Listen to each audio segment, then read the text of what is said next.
Welcome you on my YouTube channel अपनी English by शरद दीक्षित। रास्ते चाहे जितने लंबे हों, आपको अपनी कोशिशों को कमजोर नहीं करना है। रास्ते चाहे जितने मुश्किल हों, आपको अपनी कोशिशों पे कायम रहना है। Steady and slow and continuous person always wins the race as like a tortoise wins the race and hare lost the race. So keep on, keep journey and do hard work. Definitely you will get success in your life.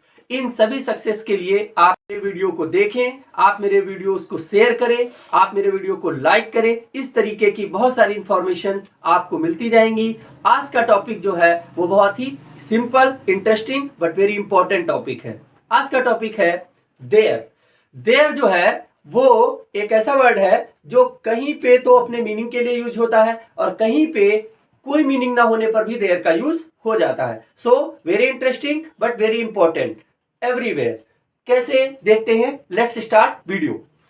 वैसे तो there का meaning होता है वहां। जैसे आप इसका अगर दूसरा मीनिंग देखेंगे तो वो एक हियर है जिसका मतलब होता है यहां, और इसी का दूसरा मीनिंग होता है वहां, यहां वहां, हियर देयर। लेकिन ये तो इसका हो गया। अब मैं इसके यूजेस के बारे में बात करूंगा, उन रूल्स के बारे में बात करूंगा जो आपको समझने हैं और आप clearly within few minutes you can understand what is the technique to use there in your sentences। Simply देखिए क्या है। फर्स्ट रूल तो देयर के यूज का ये है कि जब भी कभी वहां का मीनिंग आता है तो आपको देयर का यूज करना है। जैसे देखिए वेरी सिंपल सेंटेंस होता है गो देयर, वहां जाओ, तो आप क्या यूज कर देते हैं देयर। जैसे दूसरा देखते हैं देयर इज ए काउ, तो इसमें भी इसका मीनिंग आ रहा है वहां एक गाय है। सिंपल। ऐसे आप कोई भी एग्जांपल कर सकते हैं। ये बहुत ही सिंपल टेक्निक है। जब भी हम कभी वहां के प्रयोग करते हैं तो उसके लिए हम देयर का यूज कर देते हैं। वो सेंटेंस के स्टार्टिंग में भी हो सकता है और सेंटेंस के एंडिंग में भी हो सकता है। इट मींस सब्जेक्टिव पार्ट में भी हो सकता है और ऑब्जेक्टिव पार्ट्स में भी हो सकता है। बहुत इजी। अब देखते हैं सेकेंड रूल की बात। सेकेंड रूल जो है वो ज्यादा इंपॉर्टेंट है। सेकेंड रूल ये है कि जब सब्जेक्ट एंड वर्ब पास पास लिखे हो, पास पास लिखे हो, पास पास का मतलब क्या है, एक साथ। इसको आपको बहुत ही ध्यान से सुनना है। हिंदी सेंटेंस का जो फॉर्मेट होता है वो ऑल टाइम आपको इसी फॉर्मेट में सेंटेंस लिखे हुए मिलते हैं। सेंटेंस चाहे लॉन्ग हो या शॉर्ट हो, उनमें यही तीनों चीजें इसी फॉर्मेट में लिखी जाती हैं। कर्ता, कर्म और क्रिया, means subject, object and verb. अब मैं टेंस कैटेगरी के सेंटेंसेस की बात नहीं कर रहा हूं। देयर का यूज सिंपल सेंटेंस की कैटेगरी में होता है जिसमें नो एक्शन सेंटेंसेस होते हैं। इट मींस इस सिंपल सेंटेंस के जो वीडियो है वो नो एक्शन सेंटेंसेस का, वो मेरे YouTube चैनल पर ऑलरेडी अवेलेबल है। आप उसको जरूर देख लें तो जो नो एक्शन सेंटेंसेस होते हैं उसके बारे में आप समझ जाएंगे। टेंस कैटेगरी के सेंटेंस में कोई ना कोई काम दिया होता है। यहाँ पे जो सेंटेंसेस आपको बताए जा रहे हैं इनमें कोई काम नहीं होगा, किसी के बारे में इंफॉर्मेशन दी जाएगी और ऐसे सेंटेंसेस में देयर का यूज होता है। देखते हैं कुछ एग्जाम्पल। जैसे फर्स्ट एग्जाम्पल है जंगल में एक साधु है, तो इसमें जो सब्जेक्ट है वो एक साधु है और वर्ब क्या है। तो देखिए दोनों एक साथ लिखे हुए हैं। ये रूल ही है, सब्जेक्ट एंड वर्ब पास पास यानी एक साथ लिखे होते हैं। अब देखते हैं दूसरा एग्जांपल। तो एक बार एक राजा था, तो था वर्ब हो गया और एक राजा सब्जेक्ट हो गया। तीसरा देखते हैं। थर्ड में क्या है, मेरे पास कोई विकल्प नहीं है, तो इसमें सब्जेक्ट क्या है, विकल्प, और है वर्ब के साथ।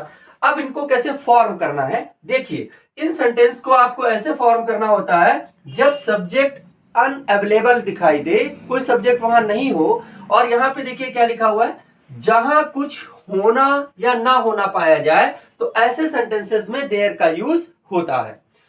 तो सभी पैराग्राफ राइटिंग में, ट्रांसलेशन मेकिंग में, सेंटेंस स्टोरी मेकिंग में, आर्टिकल राइटिंग में आपको देयर्स के सेंटेंस का यूज करना ही होता है उन सेंटेंसेस में जिनमें कोई एक्शन नहीं हुआ हो और जिनमें सिंपल किसी के बारे में कोई इंफॉर्मेशन दी जाती हो। और इसकी परिभाषा क्या है, जहां कुछ होना या ना होना पाया जाए ऐसी सभी जगहों पर देयर का यूज होता है। यहां पे ये देखिए कुछ सेंटेंसेस आपके लिए लिखे हुए हैं जो आपके देयर की प्रॉब्लम को डेफिनेटली सॉल्व कर देंगे। देखते हैं फर्स्ट एग्जांपल। फर्स्ट एग्जांपल में क्या है, जंगल में एक साधु है। तो इस सेंटेंस की आपको मेकिंग ऐसे करना है कि देयर, अब देखिए ये प्रेजेंट में है तो इज है का यूज होगा। तो यहां पे साधु सिंगल है तो यहां पे क्या हो जाएगा, there is a sand, SINT sand in the forest. ये आपका फर्स्ट सेंटेंस ऐसे बन जाएगा। जब भी कभी ऐसी प्रॉब्लम आए कि सब्जेक्ट अनअवेलेबल दिखाई दे तो आपको देयर का यूज ही करना है। दूसरा देखिए, एक बार एक राजा था, मींस ऐसे स्टोरीज स्टार्ट होती हैं कि कहीं एक बार एक राजा था। तो कैसे बोलेंगे, वंस, इसको आप वंस अपॉन अ टाइम ऐसे लिख दें तो ज्यादा सही होता है। वंस अपॉन अ टाइम, और फिर क्या हो जाएगा, देयर वॉज अ किंग, ऐसे सेंटेंस फ्रेम हो जाएगा। अब सिर्फ एक राजा था, अगर इतना ही सेंटेंस आता है तो आपको कैसे बनाना है, देयर वॉज अ किंग। आपको एक बार वंस अपॉन अ टाइम एक समय के बारे में बात करता है वो नहीं लिखना होगा। अब देखिए थर्ड ऑप्शन, मेरे पास कोई विकल्प नहीं है। तो कैसे बनाएंगे, there is no alternative, there is no alternative.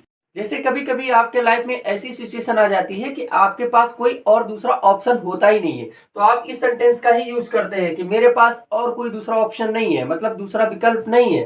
तो सेंटेंस कैसे होगा, there is no alternative for me, अब मेरे पास कोई ऑप्शन नहीं बचा है। लेकिन इस सेंटेंस को आप ऐसे भी बना सकते हैं, अगर आप हैज हैव का यूज समझते या जानते हैं, उसका भी मैंने अपने एक वीडियो में डेवलप किया हुआ है, आप उसको जरूर देखें। देखिए, आई हैव नो ऑप्शन, ऐसा भी आप यूज कर सकते हैं।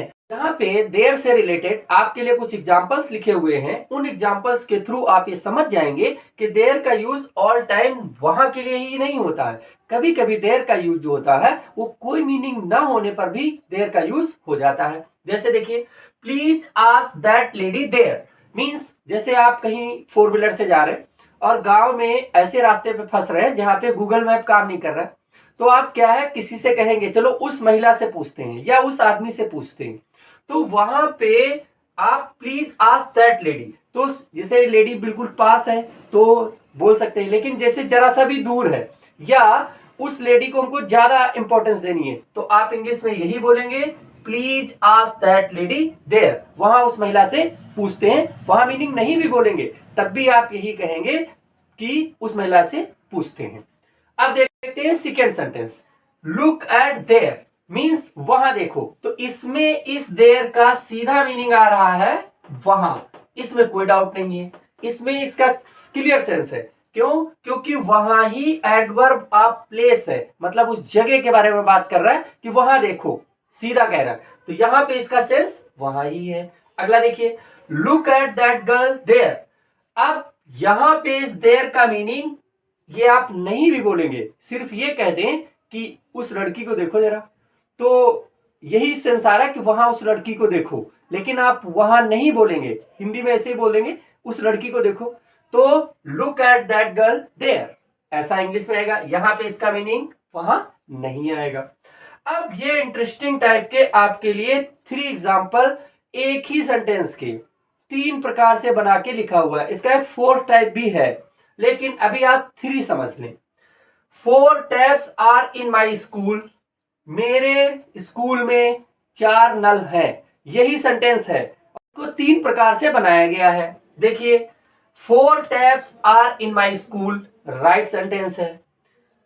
4 taps are there in my school, ये भी बिल्कुल सही सेंटेंस है कि 4 नल मेरे स्कूल में है, मतलब वहां मेरे स्कूल में 4 नल है, वहां का सेंस नहीं दे रहा है, सिर्फ यही बताना है कि मेरे स्कूल में 4 नल है।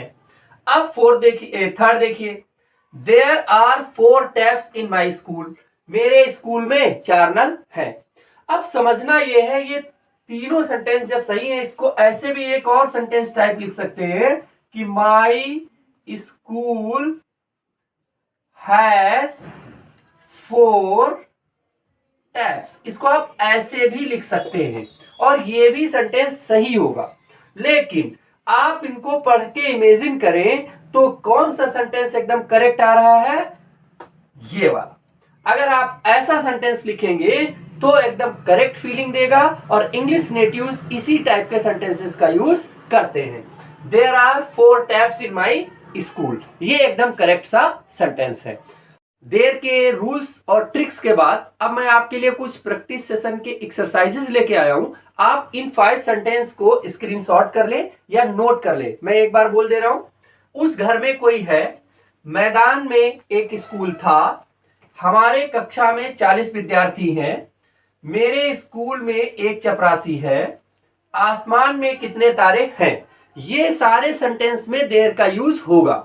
आप कैसे इनमें देर का यूज करेंगे और कैसे ये सेंटेंस बन सकते हैं, किनमें सेंटेंस में देर स्टार्टिंग भी आ सकता है और मिडिल भी आ सकता है, ऐसे टाइप की प्रैक्टिस करके आप इनको मेरे कमेंट बॉक्स में भेजें।